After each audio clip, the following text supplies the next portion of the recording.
Bonjour chers auditeurs de l'émission Le Pain Matinal, une production du ministère Ta Seconde Chance International. Un rendez-vous qui nourrit ton âme et t'invite dans la présence de Dieu chaque matin. Cette émission comprend deux moments forts. L'exhortation présentée par Dr Dorian pour fortifier ta foi et la parole en mission ou bien les promesses de Dieu proclamées pour libérer ta victoire. Lorsque tu arriveras dans cette deuxième rubrique de la parole envoyée en mission, je te prie de délier ta langue, de proclamer avec foi pour libérer ta victoire. Alors bien-aimé, installe-toi, reste jusqu'à la fin, car chaque parole est une semence de vie pour ta journée.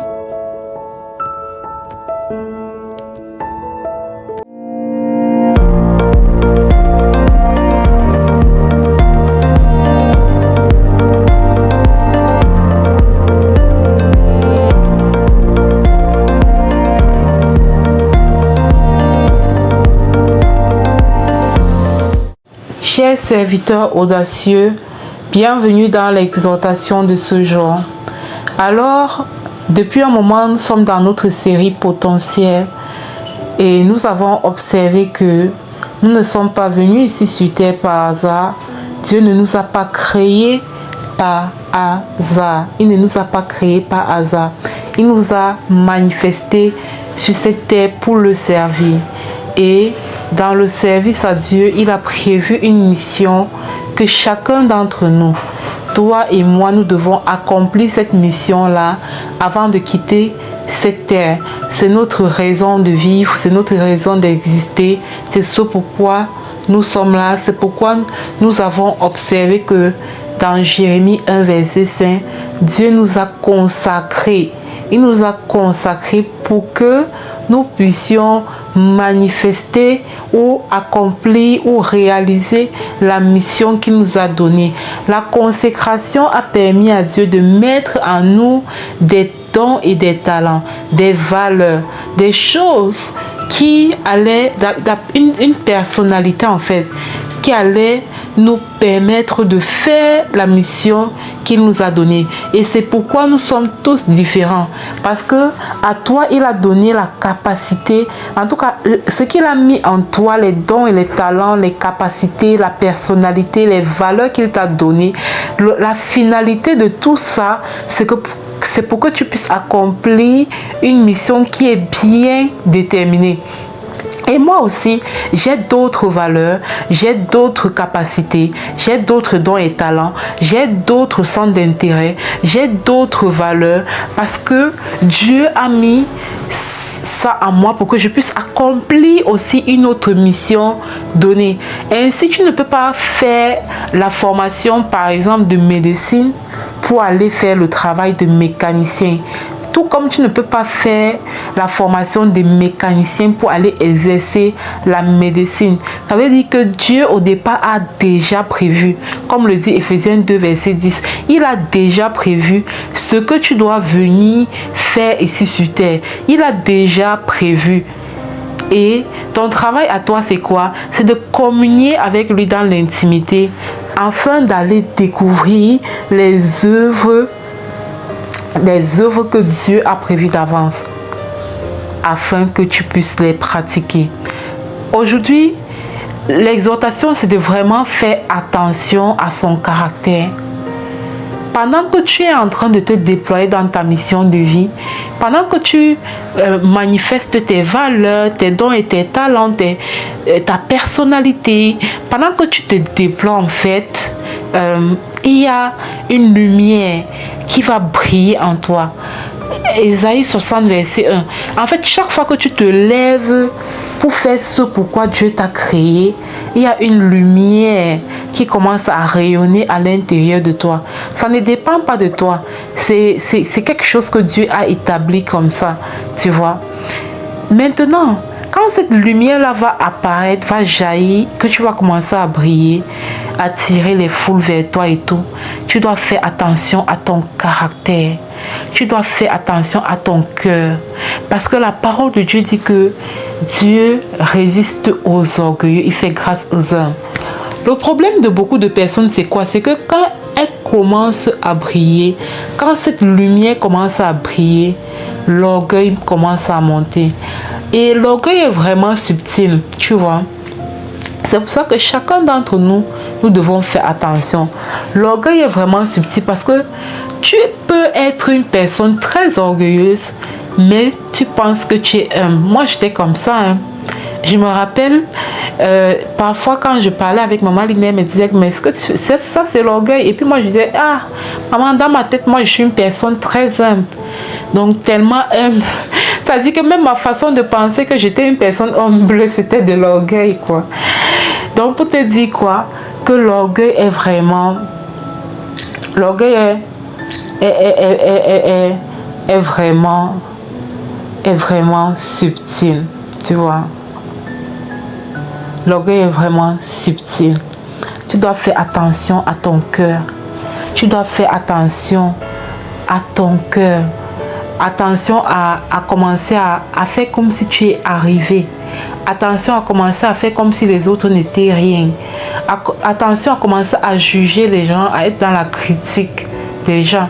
Parce que c'est par la grâce de Dieu qu'on parvient à avoir la révélation de sa mission de vie. C'est pas la grâce de Dieu. Si tu es une personne qui m'écoute et qui accomplit déjà ta mission de vie, gloire à Dieu. C'est vraiment la grâce de Dieu. Ce n'est pas un acquis, je vous assure. Ce n'est pas un acquis d'être dans ce monde et d'accomplir sa mission de vie. Ce sont les audacieux, ce sont vraiment les personnes qui à un moment donné en ont eu marre d'une vie à peu près. Ce sont des personnes comme ça déterminées, des personnes qui à un moment donné disent, si je bouche mes oreilles à ce que X ou Y va me dire, je veux accomplir ma mission de vie. Donc ce sont des personnes vraiment des go-getters, comme on dit souvent, qui accomplissent leur destinée. Ce n'est pas donné parce que la mission de vie est combattue. Donc quand tu commences à le faire et que ta lumière brille et tout, tu dois surveiller ton caractère pour que ton caractère reflète le caractère de Christ.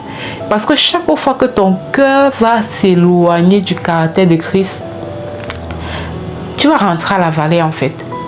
Tu vas perdre cette lumière. Elle va arrêter à un moment donné de briller. Parce que Dieu va dire, je te renvoie au désert pour parler à ton cœur. C'est ce qui se passe.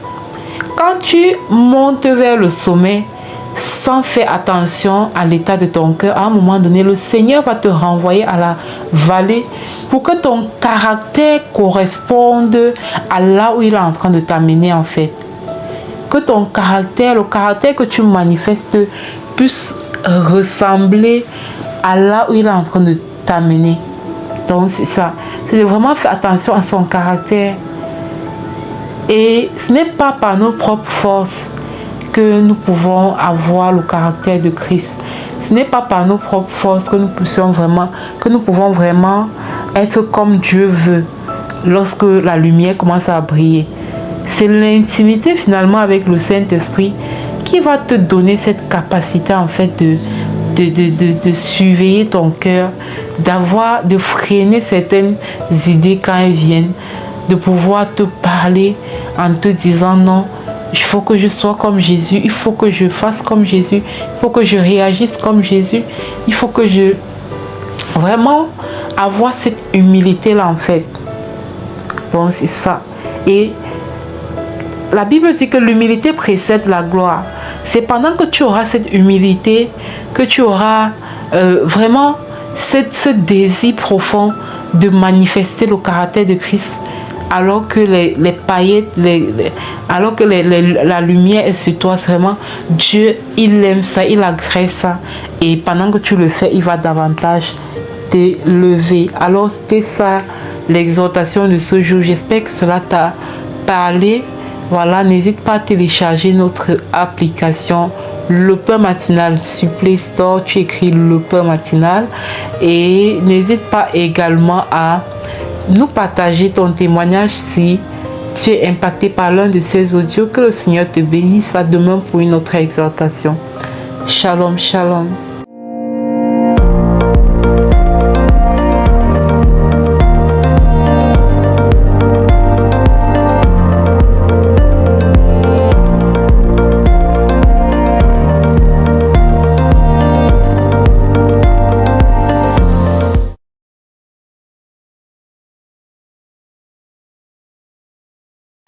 Bienvenue dans cette deuxième partie de l'émission Le Pain Matinal du ministère Tasson Chance et Selena pour la parole proclamée, déclarée et envoyée en mission. Bien-aimés, aujourd'hui nous arrivons à la 15e étape de notre processus, de notre protocole pour chasser l'esprit de manque, briser l'esprit de pauvreté de notre vie et entrer dans l'abondance divine avec notre famille.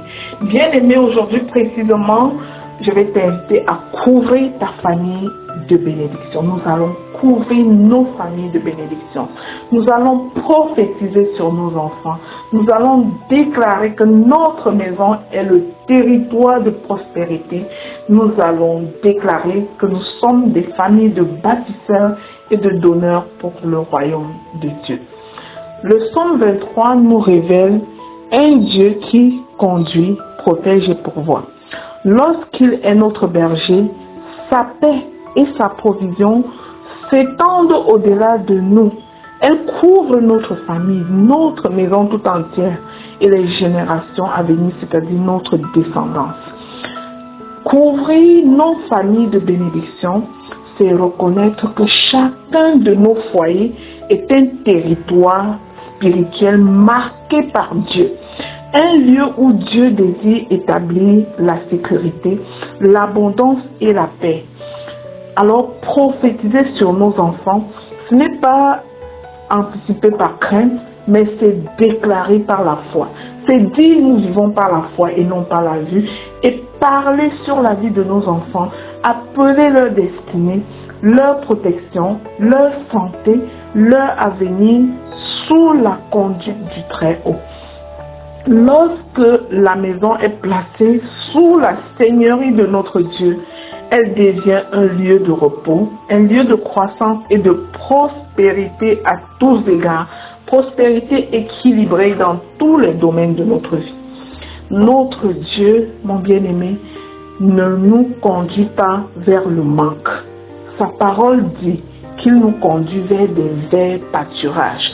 Quand l'herbe est verte, ça veut dire que cette herbe-là vit, ça veut dire que cette herbe-là va bien.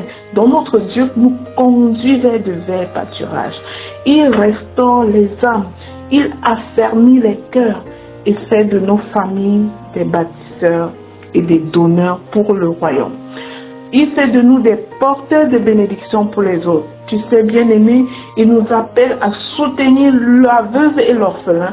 Et tu ne peux donner à la veuve et l'orphelin que ce que tu as. Voilà pourquoi nous sommes des personnes bénies. Nous devons être des bâtisseurs et des donneurs pour le royaume de Dieu. Alors aujourd'hui, bien-aimés, choisissons de placer toutes nos familles sous la conduite fidèle de ce papa très bon, du Dieu le bon berger. Bien-aimé, je vais t'inviter à ouvrir ta bouche. Blague à part, mon bien-aimé. Ne regarde pas seulement comme un auditeur oublieux, un auditeur passif. Ouvre ta bouche et répète après moi ces déclarations. Je proclame et je déclare.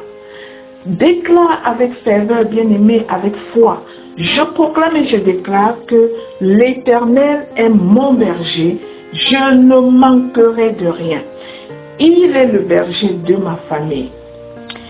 Je proclame et je déclare que Dieu conduit mon foyer vers de verts pâturages au nom puissant de Jésus-Christ.